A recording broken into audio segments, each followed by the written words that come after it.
Hello and welcome to the Monday Hurling Show. Michael Verney, what we watched over the weekend was some fairly high scoring in the championship. And even just to go through, like in Munster, Limerick 36 points, Dublin put up 231, which is 37, Antrim 425, 37 again. Across the board, it's high scoring. You had Matty Kenny talking about maybe the lack of pressure within the environment. And this tallies with like Premier League experience with like NFL, whereby without the crowds there and maybe without feeling that claustrophobic pressure as a game is going on or a goal is scored or whatever, it just seems like there's a bit of a training session vibe to it. Yeah, the conversion rates are definitely way higher. Even looking at Mayo hit 332 in the Nicky Rackard, which would nearly be unheard of. Antrim even scored 425 in the Joe McDonagh as well. Massive conversion rates. Like you're not getting tallies of 16 or 17 wides now. Be it that's because maybe lads are more relaxed, or because there's maybe less pressure on the shots. And a lot of the games are turning into shootouts now. I still don't think games at the latter end of the championship, especially when you have two teams that are going to be really, really in each other's faces. I don't think they'll be as high as that. I personally would prefer the arm wrestle, 18 points to 16 or 215 to 114 or something like that, because I just think it's more of a struggle. But I do think there is some beauty in this as well. But it is probably an emerging trend in the last. I don't know, last 2 to 3 years has probably become a more, probably because of a variety of factors: stronger players, better levels of conditioning over the last 15 or 20 years, a lighter ball, probably a better quality stick as well. But it's definitely something, I suppose, that got people talking yesterday anyway. Yeah, so we're brought to you by OrgaRetro.com. I'm wearing the Clare jersey, Michael Verney is wearing that Sweet Leash jersey, and of course those are the two teams that in the most high profile games that came out on the wrong side of it.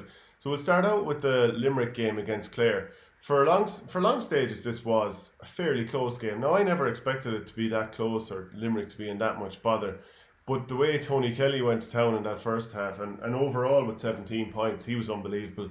Grode Hegarty had an amazing game, 5 points from wing forward for Limerick.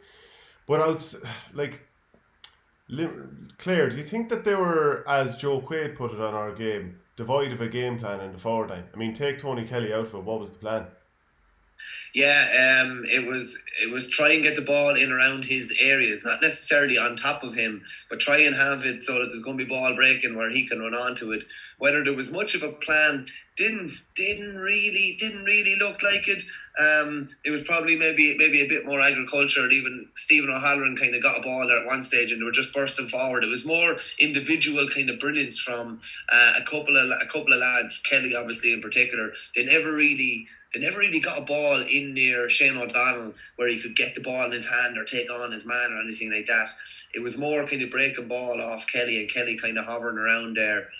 It was a joy to watch him though. It was basically like those Snapchat clips that Buff Egan has been putting out for the last 3 or 4 years of Ballyea club games. We basically got to see that on a national stage yesterday, and he was unreal. I suppose the question does come back, and you wonder, like, why were Limerick not man marking them?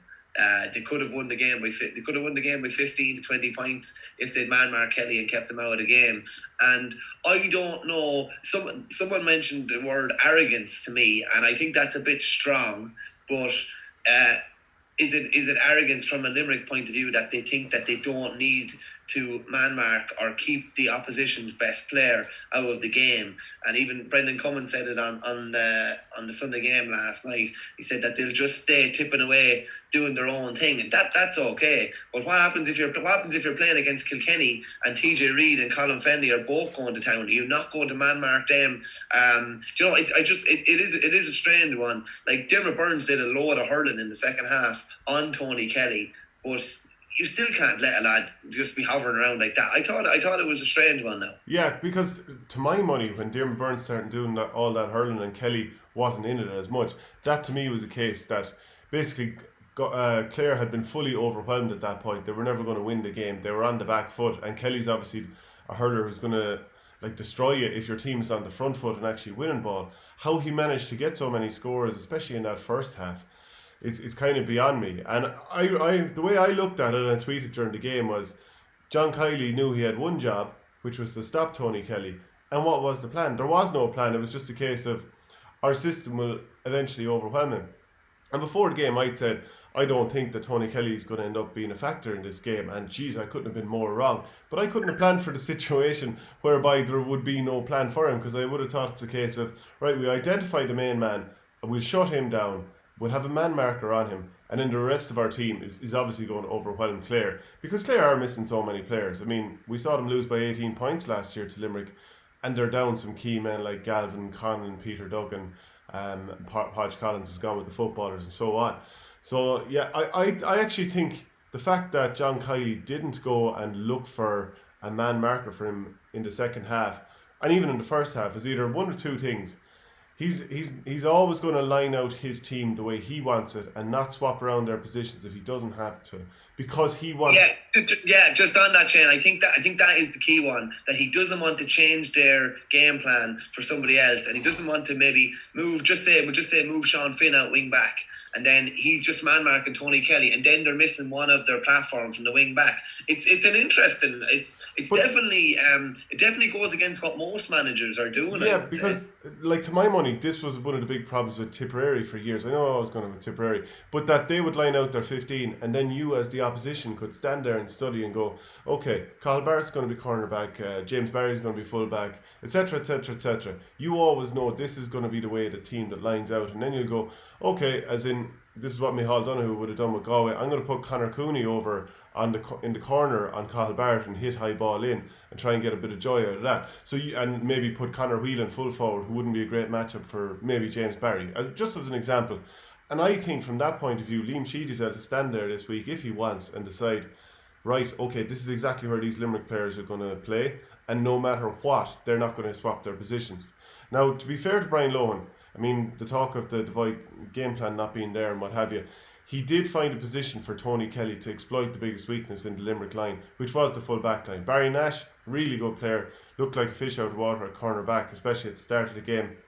As it wore on, they were fine, albeit that high ball where a couple of guys went up with Shanahan and it allowed Ryan Taylor to go through. That's probably a bit of lack of experience in the full back line. You played back there. And then the other one was Dan Morrissey. I felt he was caught between two stools at times. As a fullback, you want to mind that square, but Tony Kelly went in on him once or twice and floated away from him. So I just think in a lot of ways, yeah, Limerick were really impressive. They put up 35 points, but by God, they've left opportunities. They've left Liam Sheedy with a lot to work with this week. And I don't know, do you think that there's going to be any sort of reflection on John Kiley's behalf in terms of how we have to pick this team, or is just going to stick with that? Just a couple of things on what you were saying there. I thought it was interesting that they didn't even acknowledge, I would say actually they didn't acknowledge Tony Kelly, to the point that when Tony Kelly was in the corner on Barry Nash, who's obviously the looser of the two cornerbacks, that they didn't even switch the cornerbacks and bring Sean Finn across. So it was a total thing of, we're going to, as you say, we're going to do our thing, we're going to play our way, and we're not going to be upset by what the opposition team do. Now that's okay, but I just think I do think it will be a bit of a learning for them, because they can't afford to do that against a team that probably is not a one-man attack. If they're playing, the likes of Tip, who have lads that can hurt you everywhere, I do think matchups become a bit more important. From Sheedy's point of view, it definitely makes Limerick a lot more easy to analyse, because you know what they're going to do now. Definitely, particularly to fly in the face of that. The opposition's player going that well, and he comes out for the second half. I was thinking about at half time, I was thinking about, like, what would I do if I was manager or something like that. I would definitely put a man marker on him, there's no doubt about it. I'd go with that. And if it means you have a wing back who's only just getting in flicks and, spoiling a lad, well then so be it. But to say that they're that kind of confident in their plan, in their system, that they stuck with what they did.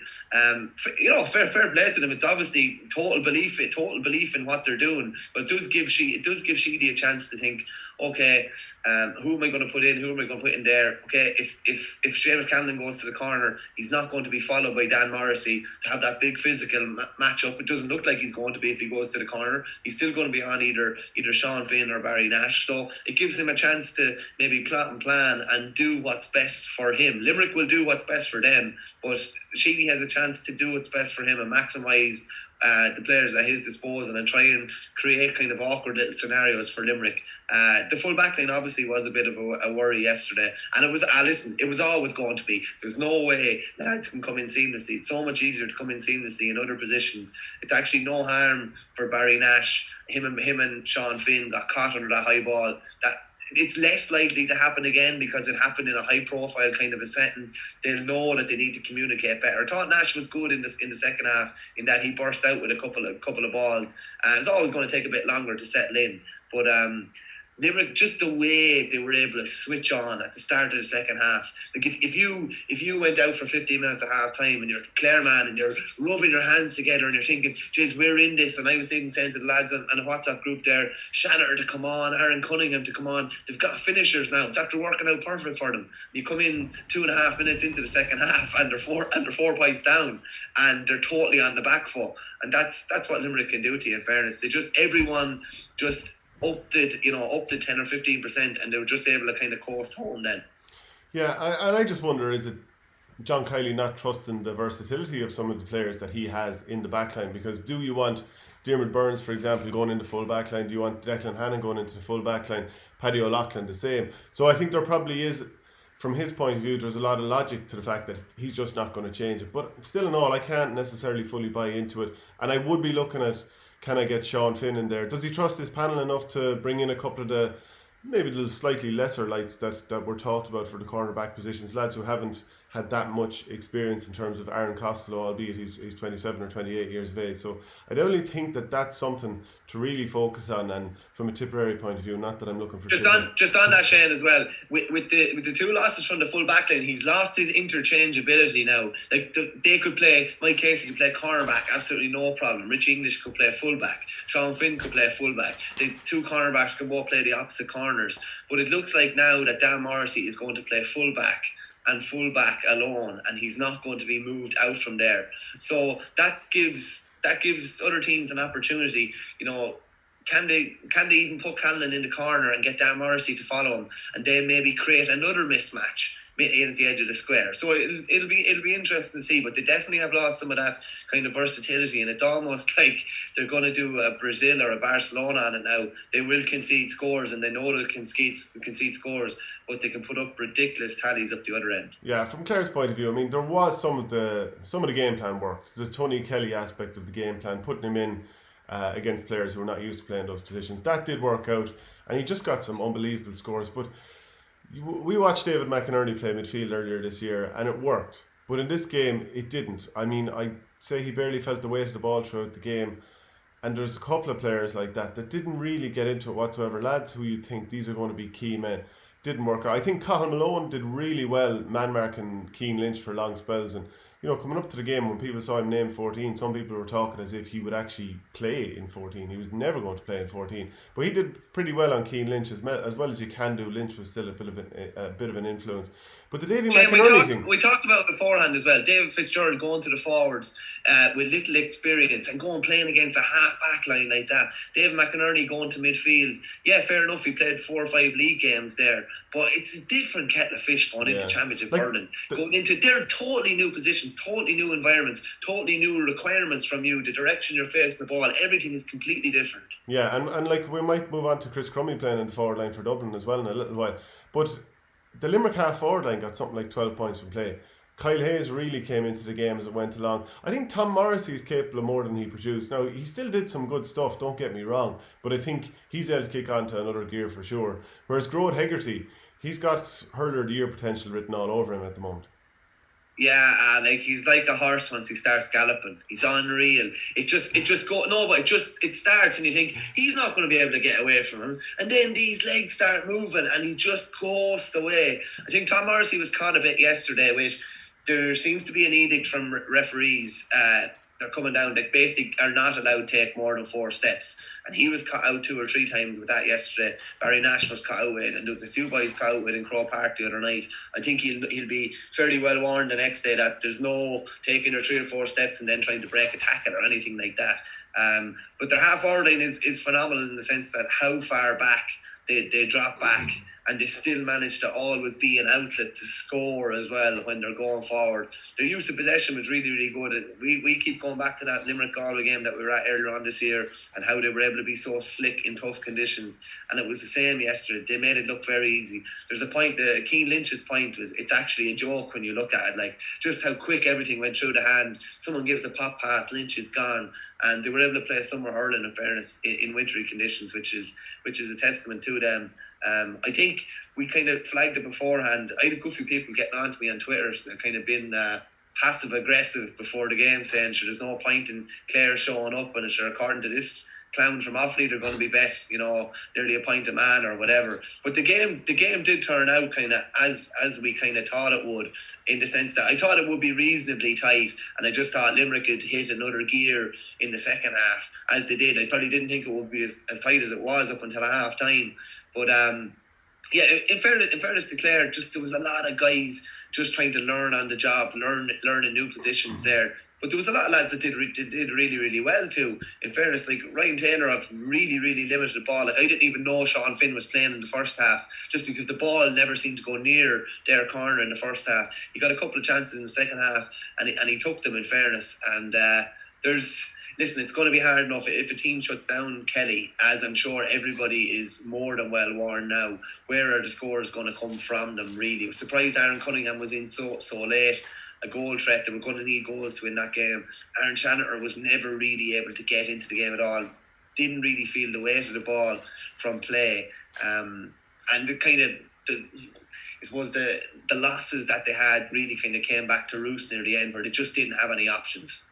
Was that Tony Kelly's best ever performance for Clare? And I'm taking into consideration what he did to become Hurler of the Year in 2013, because back then he was in a team that was absolutely flowing. The one non-performance they had in 2013 was the first game against Cork, and he was completely shut down by Brian Murphy. But for the rest of the season, he was sensational, and that was in a winning team. Whereas here, it's a team that ultimately lost by 10 points. That very few, you mentioned Ryan Taylor there, and a couple more lads did do okay.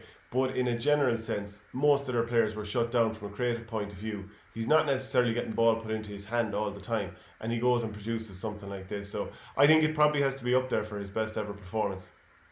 Oh, hands down, it's his best performance for Clare in a high profile game against double league champions now, with the reigning Munster champions and All Ireland champions two years previous. And as you say, I think it's so much more a sign of a fella when you're hurling well in the face of maybe a lot of lads around you not playing up to any sort of a level anywhere close to what you're playing. And so go back to best individual performance, like TJ Reid would say against Galway last year, would be another one that would stand out. It's basically a lad defying what he should be able to do, particularly for losing effort and a team that's not going well. It was absolutely phenomenal. I'm just thinking, was every one of them off his left as well? Was every score off his left? Jeez, I'm trying to. Yeah, I can't really think of one. It's not far. It's definitely 7 out of 8. It's definitely 7 out of 8, and it could well be 8 out of 8. Because it was funny. Because remember we talked about Graham Mulcahy before. Yeah, you took the words out of my mouth. Yeah. Yeah, he got a ball and he jinked to the right and jinked back to the left, and you're saying this lad just wants to get on the left. He threw another little sidestep and got on the left and got his shot away. But I'm fairly sure all of them were off Kelly's left. Yeah, I was looking at a tweet that Derek Lynch, the Clare champion journalist, put up afterwards, and it was basically an anonymous brigade on the Clare Hurlers forum put up a reason why the results shouldn't be that much of a shock, and I'm just going to kind of read it out here. And people said, what do you expect from him, presumably low, and exactly?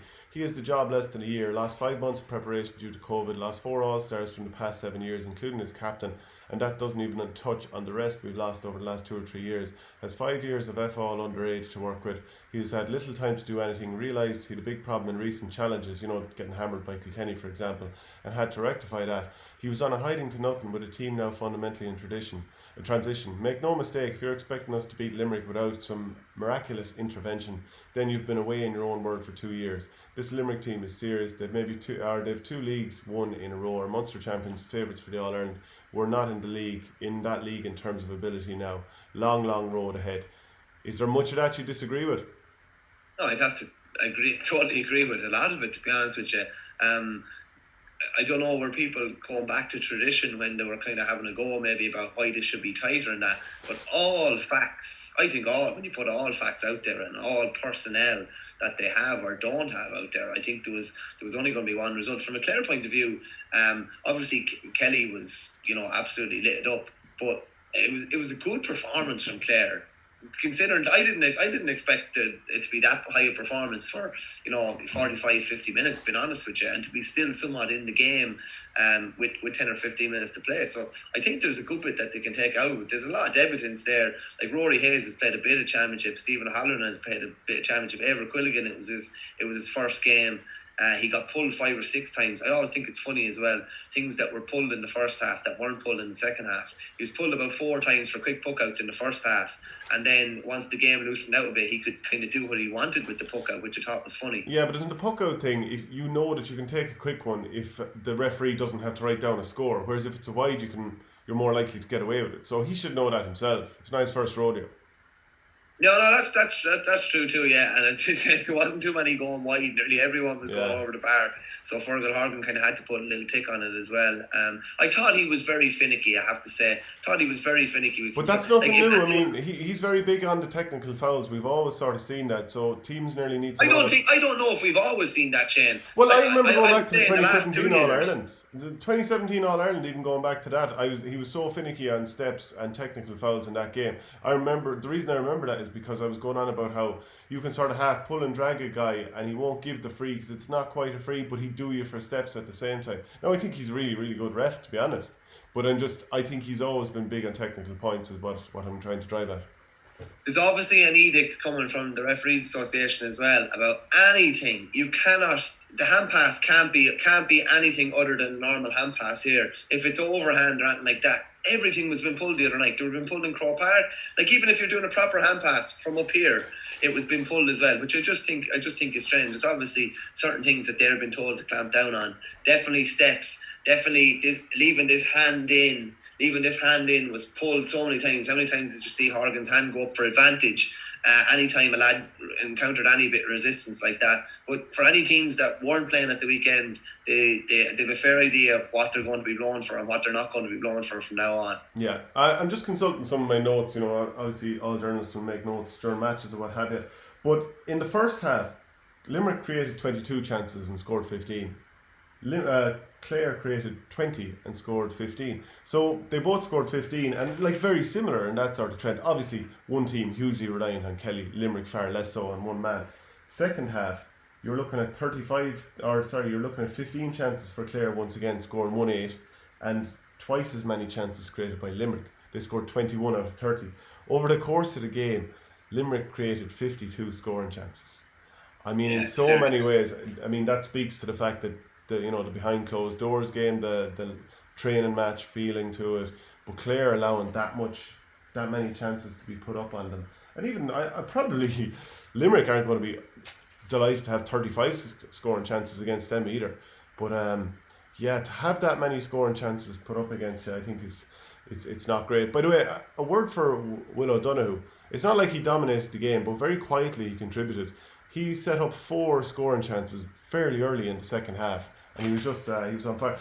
To be fair to Clare, actually, they could have put themselves in front, because Tony Kelly, peerless and all as he was for long spells, he missed 3 frees between the 39th and 50th minute, and that was when Limerick they had obviously gotten on top at the start of the second half with 5 and 6 points in a row, but they actually left the door a little bit open. I think ultimately Limerick would have come through anyway, but it just kind of shows you that it's not like the 10-point win is something whereby they had Clare completely snuffed out through the whole game. So that's why I think Tipperary will look at it and see a few things of interest, or certainly they should do. Is there anything else you want to say on this game, or will we move on to Dublin Laois? No, I just said Limerick are always going to create a huge volume of scoring chances, and probably the way conditions are at the moment and the lack of a crowd would probably suit them as well, because it just seems to be generally across the board in all sports there's a higher conversion rate now, and if Limerick can maintain that sort of conversion rate, it's going to be so hard to beat them. If they're putting up 30 scores in a game, which is not inconceivable for the rest of the championship, they're going to be so hard beaten. If they're not hitting 15 or 20 wides in the game, they're going to be unbelievably hard beaten. Okay, so Dublin avenged last year's defeat to Laois. That was in a preliminary All-Ireland quarter-final. This is a Leinster quarter-final. 231 to 23 points, so a 14-point win for a finish. What were your thoughts on this? I thought Laois looked underprepared, and I thought Dublin looked very prepared. Just fitness wise, I thought Dublin were probably on a different level. And I think from Eddie Brennan's point of view, I think he knew he was in a bit of trouble even before the game. Just not having Mark Kavanagh, not having John Lennon. Matt Whelan was tagged obviously, but didn't play. Jack Kelly wasn't fit to start. And he only played really one man up a lot of the time, and I think Laois were probably just trying to stay in the game, give themselves a chance to maybe pull something out, pull some sort of a rabbit out of a hat, maybe with 15 or 20 minutes to go. But Dublin were Dublin. It was a very good shift from Dublin, you have to say. Like the likes of Keane Bolan got through massive work. Obviously hit a couple of wides, but got through massive work. They have a lot of energy there. Sutcliffe, even just looking back at the highlights again, even last night, they looked to be physically in very good shape. He was running at lads and he was throwing them off. I thought it was kind of, one team at level 1 or 2 and then another team at level 3 or 4 when in terms of condition. Dublin looked really, really well conditioned. I thought their use of the ball was brilliant as well. Conor Burke, who I wouldn't have heard that much of, you probably would have in the Dublin Hurling Championship, thought he was just brilliant on the ball. He looked like a lad that had been hurling for 10 years. He was just walking out with ball, head up straight away, got a great score, but also gave great ball in. And they probably knew fairly early on, obviously, that they were going to be playing with a sweeper. He slotted into that position and he just absolutely mopped up. You probably didn't see Dara Gray on the ball as much just because Burke was just kind of attracted to him. He was around that 45 and the ball kept going to him. I think Dublin did exactly I know you said all they were looking for was a win, and to get the revenge or whatever, but this is so much better for them going into the Kilkenny game. They're going in full of confidence now. They're going in knowing that they're up a couple of gears probably from last year, knowing that they've totally removed that monkey from their back. I love actually when you interview a younger fella in an interview after a match, Donald Burke had no problem in saying to Sky Sports, like, he kind of said, it was something we were thinking about all week, probably in the background, whereas like nobody would have brought that up during the week, or even an experienced player probably wouldn't have even said it after the game. But they got that monkey off their back and they did it in fairly convincing fashion. Laois were just hanging at their coattails, but they could never really get to grips with them at all. Yeah, and see, you're talking about Dara Gray here. His job throughout the game as well, and more so in the first half, was to just man mark Paddy Purcell. Now, he was wearing number 6, but he was never going to be sweeping and mopping up or doing any of that sort of job, because it's pretty obvious that Matty Kenny rates him as an athlete and his ability to go and shut players down. Like, he's very fit, he's very strong. So in that sense, there's not, like, you wouldn't put him on a small diminutive player. You probably need someone small and sharp for that. But to try and shut down someone like Paddy Purcell, who we know is so good, especially when he gets the legs pumping, I thought that was a very good matchup as far as, from a Dublin point of view. For example, Conor Burke probably wouldn't have been quite suited to that. I remember, I think, briefly marking Conor Burke last year, the year before, and he was more playing in the forward line. So I was quite surprised when I heard that there was a chance of him playing in as a sweeper, but he was really, really good at it. But yeah, Dara Gray did well in that job. Now, Sean Warren wore number 8, but he more or less played in the half-back line the whole game. Now, Laois, because they were withdrawing so far out the field, he was often pushed out into the other half, but he was marking a couple of those half forwards without doubt at different stages of the game. Ross King was up on his own, and to be honest, he gave Paddy Smith trouble. When ball went in, Paddy Smith fouled him a couple of times. He was out in front. He was able to bring other lads into play. But the problem when there's 50 yards between you and the next player on your own team is it's very hard for you to keep doing that, especially when you have Conor Burke kind of protected in front of you. So I think it was always going to be, an uphill battle for Laois. You mentioned something about the physicality. I think it was actually visually evident that the Dublin players were bigger, more ripped, whereas some of the Laois players, they're not at that quite physical level. Some of the guys were a little bit skinnier, probably need a bit more conditioning. Some of the lads probably need to trim down a small bit. Do you think that's a fair comment too, that just athletically it's obvious visually? No, I did think it was visually fairly obvious, to be fair, and it's not something you would normally say at county level. But they obviously were in with Eddie for the last year, and they looked in very good shape last year. But they've only had 7 to 8 training sessions this year. They've obviously been in with the club and it's different. I don't know. Dublin are probably at a different level of conditioning to Laois over the last 10 or 15 years, and those guys have probably come up through different levels. Laois are only kind of getting there. I thought it was obvious, like when Donald Burke broke that tackle in the second half and went off on that little mazy run when he had the hurl really, really shortened. Like Jack Kelly was only after coming on the pitch, and Donald Burke went past him and stayed going past him. Just from a Laois point of view as well, you know, Matt Whelan would normally be full back or centre back for Laois.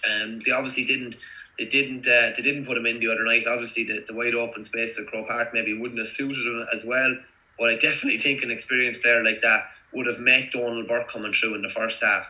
There's not in the Monday Sundays should he have been able to solo through to the 45 and not really have a tackle put on him until he struck the ball. Like, can you imagine the next day he'd be hit by 3 or 4 lads if he goes on a run like that the next day? Yeah, 100%. It's the old saying of, I'll let the man through, I'll let the ball through, but I won't let the man and the ball through together.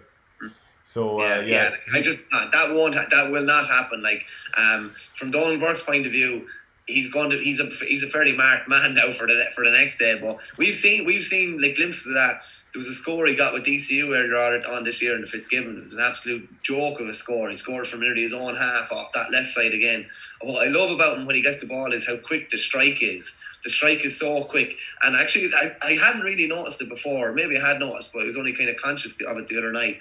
When Trollier gets the ball as well, the point he got, you think you're going to be able to block him down, but the ball is thrown up, and it's a particularly quick strike once he throws the ball. So you think you're going to have your hurling, you're going to get your hurling and move it, but by the time you move your hurling, the ball has gone about 20 yards back the other side. So he did that for the goal, and he did it for a point as well, and he's a great option coming in for Dublin too. They need those type of players coming in, those type of game changers.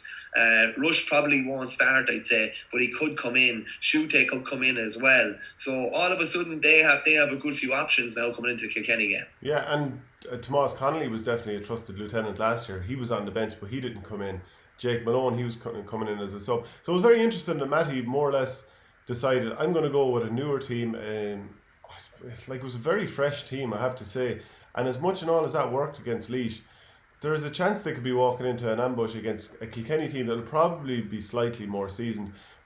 But I don't think that Dublin necessarily would be fearful of it. And we've even talked about the last couple of years that Dublin have been so close to Wexford, Galway and Kilkenny, especially coming down the stretch, the last 5 minutes, they've been really, really close to those teams. So probably the thing is that a few of these players that are now in the Dublin team that people haven't heard of before, they haven't been part of teams that have pushed Wexford, Kilkenny and Galway really close. So it remains to be seen how they'll respond to the occasion. But from their point of view, at least they're happy that they have a game at Croke Park under their belts.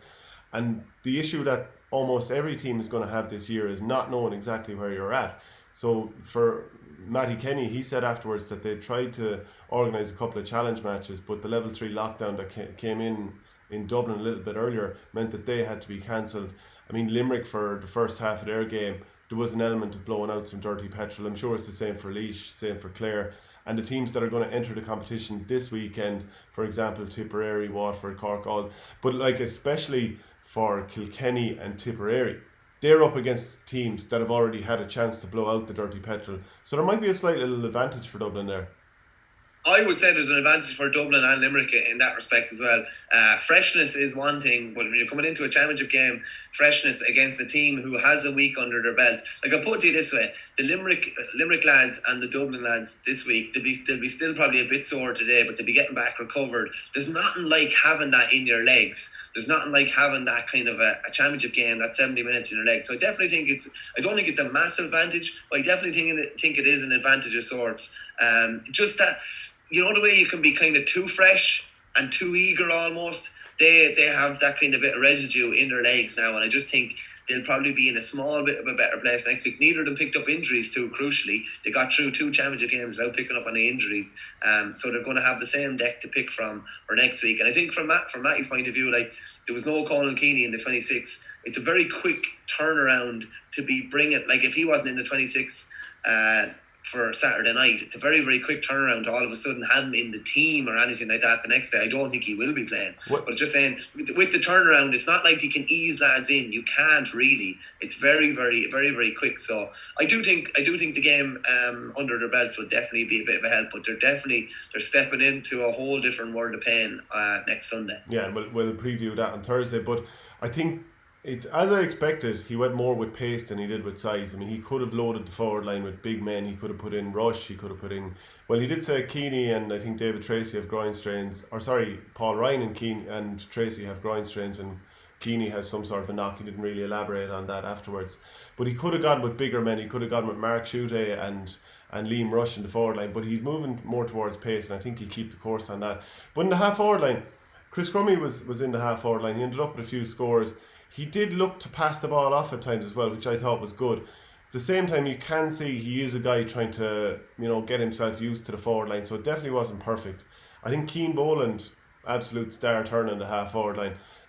When I was down in the qualifier in Laois last year, I couldn't believe it when he was taken off with maybe 20 minutes to go against Laois, because he was playing head and shoulders above a lot of the players, and I think he started out like a house on fire. Got a great score from the Hogan stand side. I think it was the other side, the Cusack side, in the first half. I think he was by far the best in the half forward line. Like Danny Sutcliffe ended up ultimately getting a score or two, setting up, winning a few frees, this type of thing.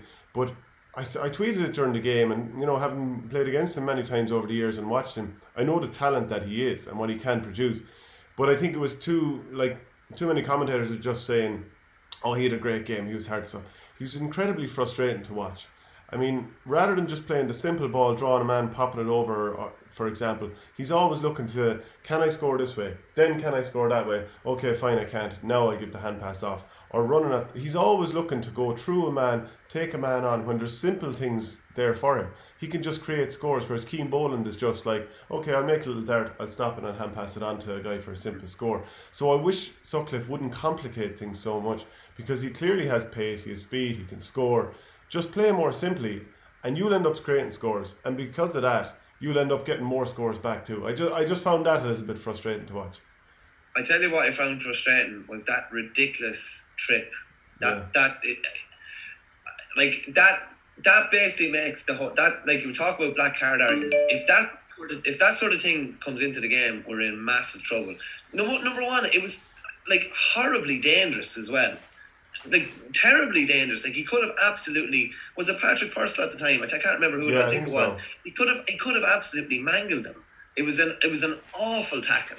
And if that sort of thing comes into the game, and that's something we're going to regularly see, we're in big trouble. That, like, to me, I just think, a hand trip or something, anything like that, I think it's so dangerous as well. And I would be. It's not obviously a red card offence or anything like that, but I just thought it was so dangerous, and he was so kind of callous about it. And that's definitely something that I would not like to see come into the game, or something I'd like to see come into his game either. Just back to Crummy for a second, he doesn't look particularly natural, and obviously that point he got in the first half where he actually stood up to hit it, I was immediately thinking if that was Pádraig Walsh he'd be blocked down, or if that was a Kilkenny defender he would have been blocked down.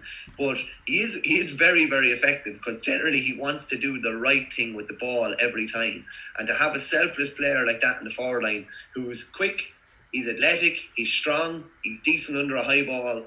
Like he could really become an important link man there. He can win ball anywhere in the forward line. He can take on a shot himself if he gets a yard, or he can find somebody else. So I definitely think it was interesting. Now, he could be a fish out of water in the forward line against Kilkenny, when you have defenders with real good kind of tactical nous that will play him very cute, that will make sure he's not winning any ball in the air. But he was effective the other night, and he's down as a defender on the Fantasy Hurling app for 2020. So having a defender playing centre forward scoring 3 points is, you're always going to be I'm always going to be rooting for him anyway, definitely. But I don't think it will be half as easy against Kilkenny. He definitely won't be able to get time to stand up and hit a shot or anything like that. But it's an interesting one. He does complement some of the other players that are there. As you say, Keane Boland is really, really athletic and will go down the line and try and take on shots and try and take on the right options as well. Having a guy like Crummy there is definitely a massive benefit, and it's a massive benefit to a Donald Burke or a Trollier when he comes in as well, because he does an awful lot of hard work for them. They know if they find positions, he'll find them, and that type of selfless player is crucial for any team. Yeah, I was surprised that Davy Keogh played in the full forward line and stayed in there, because he's so dynamic in terms of pace and all that, but I didn't think he's a scoring threat. He wasn't a massive scoring threat in this game, and be interesting to see if he remains in the team. But the one thing he does do is he's so honest and he's able to take lads on. So Matty obviously, he certainly sees a value in that. I think the bench for Dublin looks quite deep now. If you can bring on Mark Schutte as well, and if he can hit top form, we all know what he can do. I felt sorry for Laois in the sense that Mark Kavanagh wasn't available to play. When they are down players this year, as we know they are, apparently Kavanagh had done unbelievably well just to get himself right to play this game at all. So it was a shame that he couldn't start. And just the point I wanted to make, Laois had gone something like 11 points behind, and it looked like it was going to be a total blowout midway through the second half, but they brought it all the way back to 6. They might have even been further behind than that. Enda Rowland actually had a free from his own 65, give or take, and that would have brought it back to 5. So, you would have liked to have seen that happen almost to see how Dublin reacted. But either way, very different to last year when it was that raucous atmosphere in Portlaoise. Dublin did find a way to react, and that's important. But within that, just looking from the water break on, so we're talking maybe 54, 55 minutes on, until the end of the game, which would have been about 74 minutes. So you're talking about that final 20 minutes of the game when you're getting more and more tired. Laois managed a single score from play, and that was from Meagher Fennell in the 71st minute. So they really, really were sort of struggling for the shoreline at that stage. Just on how they got back into the game, I would say I'd never say anyone done that single-handedly, but Patrick Purcell was probably the most effective sweeper I've seen in a quarter of hurling nearly of all time. Wasn't it so interesting to see him moving like from basically forward / midfield back to sweeper and be able to get into the game? And you can see Dublin for a while saying we need to mark number 9, because they'd obviously earmarked this beforehand. But it's a stranger one trying to take someone like Dara Gray, who'd been marking him in one half and is a back. You don't necessarily follow him up to the far D. No, and see, the thing is, Patrick Purcell, we talked about before, when he gets his legs moving, as he did in the first half, he got a great score. He's very, very hard to stop once he gets moving, but he wasn't able to get in those positions or come on to ball from the middle of the field. So Laois obviously decided, we're going to have loads of ball back there around our D. We might as well try and get him on it. And that's what they did. And in fairness, he was absolutely outstanding. He threw over a score, I think, from his own 45 at one stage as well. He nearly single-handedly pulled them back into the game. Won an awful lot of frees as well. So he can definitely be fairly proud of his effort. But Laois just, it's tough kind of going into the qualifiers now, or going into the back door now. There's not that much to work on. They obviously have half an hour getting to Mark Kavanagh. Hopefully he'll be fit to start the next day. But missing the likes of John Lennon, he was their de facto sweeper last year. He was unbelievably effective. So you've taken a couple. I think they'd only 8 starters from that Dublin game last year. Dublin obviously only had 8 as well.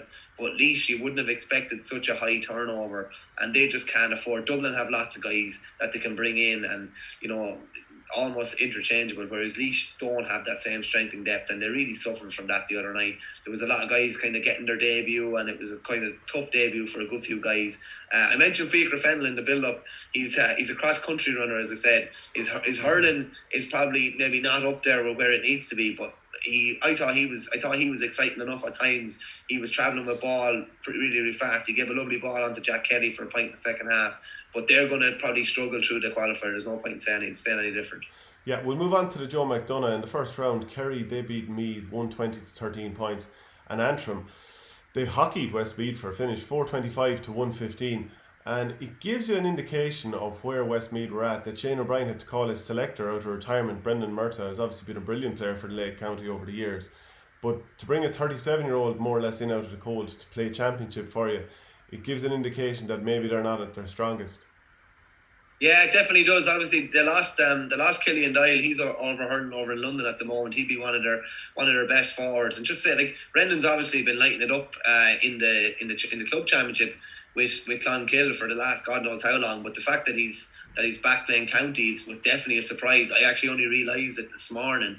The fact that Antrim had a couple of COVID positives as well and were under a bit of pressure during the week, I thought this would be a very, very tight game and very, very hard to call. But Kieran Clark was unreal for Antrim again, 2-8, I think 2-2 from play. Keelan Malloy was a bit more of an influence. And I said it last week, like they're doing this now without Neil McManus. Not in the last 5 years would you have dreamed of Antrim beating, another team at that sort of level that Westmeath are at without like one of their best players. But they've developed a serious squad now. I said I've been chatting to different guys, a couple of tip guys that played against Antrim in a challenge game recently enough. Couldn't get over how well coached they were, couldn't get over how slick they were. They've loads of different scores now, loads of different options. So they're coming nicely now, and it's like Westmeath are under pressure now. Westmeath lose to Kerry next weekend at home, and they're basically gone out with a Joe McDonagh, haven't been in the last two finals. So that competition's really interesting because you could throw a blanket over all five of them, maybe with the exception of Meath, but the other four are probably going to beat each other. And Carlow will obviously be coming in this weekend now, having sat out the first weekend. You'd be expecting a massive bounce from Westmeath, but that's probably rocked them a fair bit now. That will have put them back a bit. Like they've no room or margin for error now.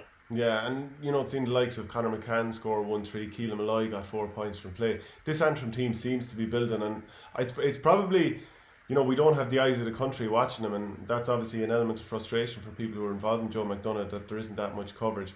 But to just build on that point of Antrim, Sambo McNaughton had said on the show here a couple of weeks ago that this is as good a team as they've had since he was playing, and they were getting to All-Ireland semi-finals, albeit de facto through and the Ulster Championship back then, but they were playing Division 1 of the league and they were competing. You'd also point out that they won the Division 2A last week, beating Kerry. So, it's good result after good result, and I'd imagine there's a real feel-good factor there with Antrim. And I would just wonder, what would another year or so of this do for them? Because, they need to get to a stage where they're pushing regularly in the Division 1 in the hurling championship. They get themselves up to, presumably they'll go into the Leinster Championship and build from there. Yeah, things can happen sometimes too soon, can't they? Yeah. The progress can almost happen too soon sometimes with teams. Chatting to Darren Gleeson, he said the main goal for the year was to get Division 1 hurling, so they have that next year.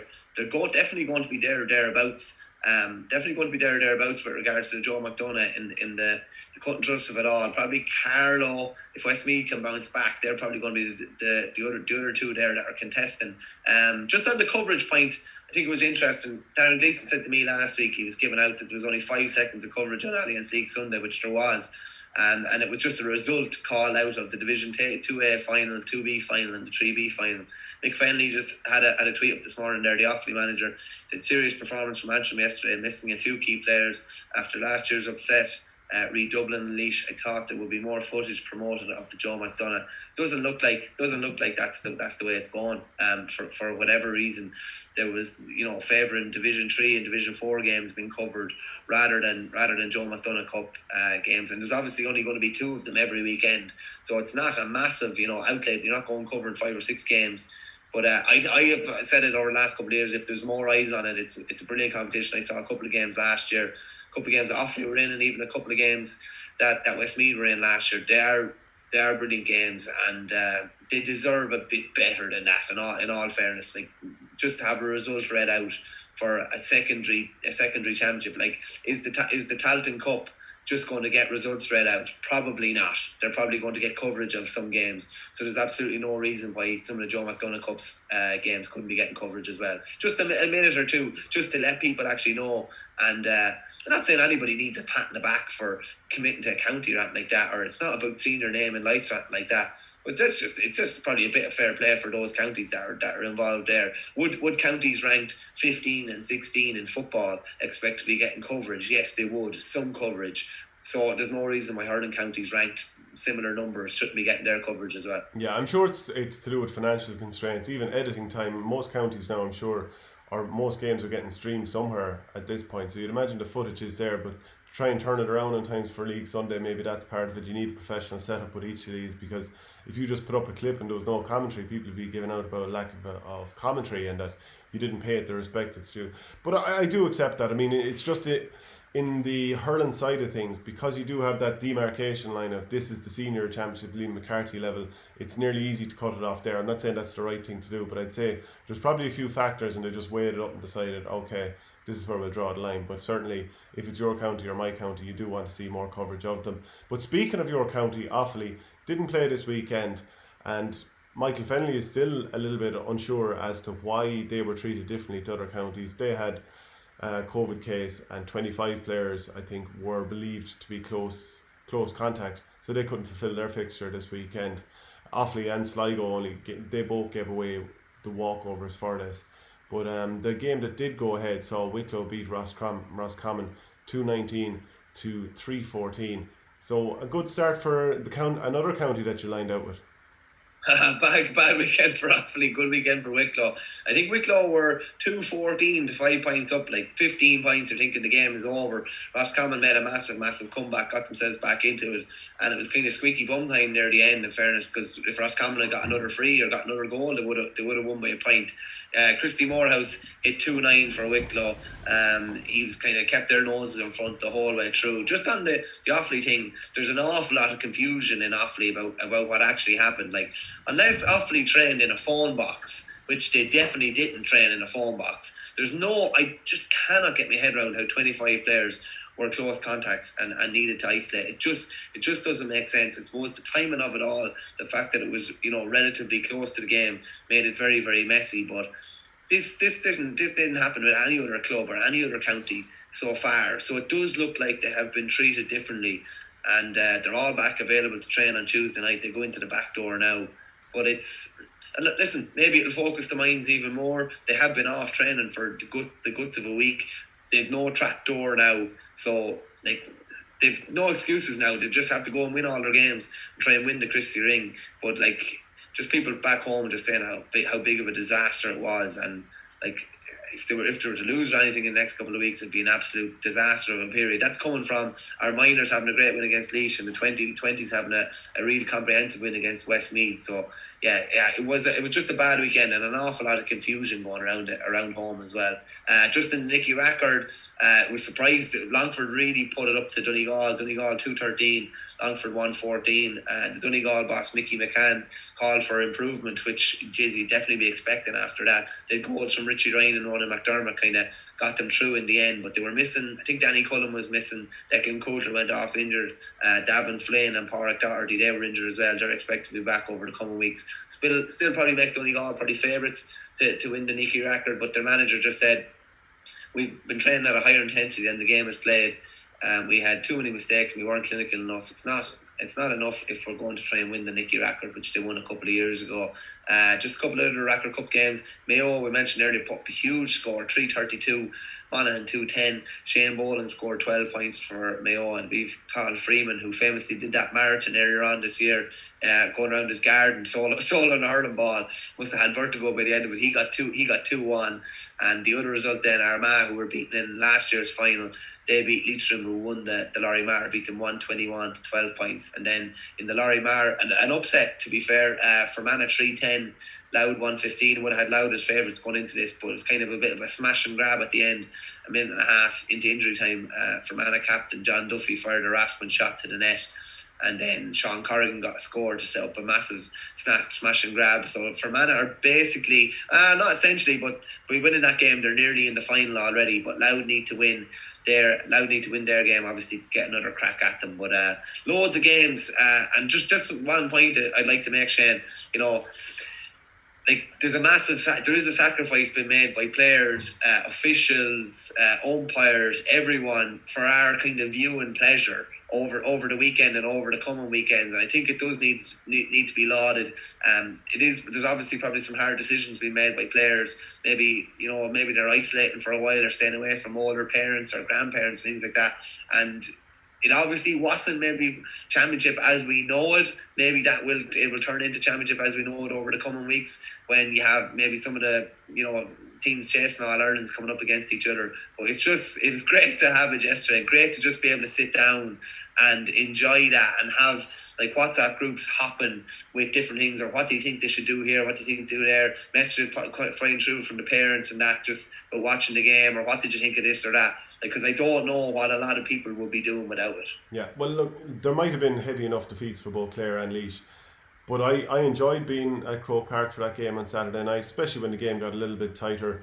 I didn't feel like this is a completely dead environment here. Well, so often we've criticised Croke Park in the past. When there's 20,000 there, it feels like it's empty. And the Limerick-Clare game wasn't the greatest viewing experience in the world. I didn't think it was even helped by the fact that the camera angle was a little bit lower at Thurles than we're normally used to. It kind of reminded me of when, I think even Anfield in the last year, they've changed the camera angle there, and it's happened at a couple of other soccer grounds. The explanation I've seen in the past has been they want the advertising hoardings around the pitch more in view throughout the game, so they put it a little bit lower, so they're actually always in the background as opposed to the higher one, where a lot of the time you'll just see the pitch itself. So I don't know if that's the reason. But yeah, it was a small bit of a damn squib. But I think even if there was a full crowd there, I think Limerick were going to win by a nice bit. And it was probably the last 10 or 15 minutes. It wouldn't have been that close anyway.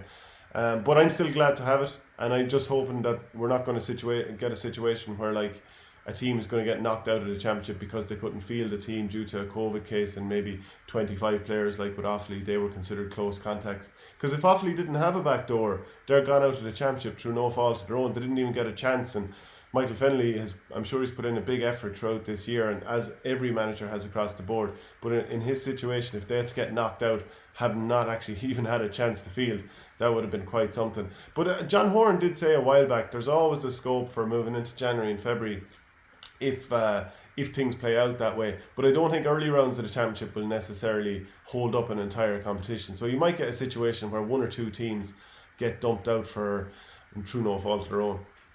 Yeah, hey, lastly, I watched Dublin and Laois on Sky Sports Mix, and I'm bad with technology, and I watched it with the crowd noises on. Oh man, disaster. Was it? Like, I don't know who was pressing the buttons or who was doing what, but I think Dublin got a score, and about 5 seconds later you could just hear the the crowd noise coming in. Well, to be fair, it took a few weeks to get right with the Premier League and soccer leagues across the world. It doesn't. I just don't think it works. I actually preferred it yesterday. I prefer being able to hear the roar. Actually, do you know what's funny? Like when Limerick were taking on shots, you knew while the ball was in flight that was over the bar, because you had some mentor or some player roaring on, whoever it was. I much prefer that. Much prefer being able to hear what was going on. The crowd noise was very artificial. There was a couple of times when Eddie Brennan was. I was trying to lip read him, and I'd say if I'd had it on without the crowd noise, I probably would have been able to hear what he was saying, or I had a fair idea what he was saying. But the crowd noise definitely doesn't work for me. And just even following it on Twitter a bit, you just had definitely 10 people in my timeline wondering how do you turn this off. And the yellow ball was the other one, Shane. Yellow ball was the other one. Did it make much of a difference in terms of visibility? I think Michael Dignan, for example, tweeted that he was having difficulty seeing it. So if there are people who are having difficulty seeing it, then that's something we shouldn't just ignore. But for someone like me, it was no problem with eyesight. It was no problem. It looks a little unusual, but like a lot of these ball walls that you use in ball alleys, they're yellow. So it's not like it's something alien to me or you. But if people are having trouble seeing it, then that's maybe something we need to have a rethink about. I tell you what, it definitely didn't increase visibility for me anyway. I couldn't see it. I tell you what, actually, I thought it was okay in Croke Park because it was under lights. But the game during the day yesterday, I'm not sure if it worked, particularly in the first half. I wasn't able to catch that great a flight of the ball just because, I don't know, maybe it's just blending in.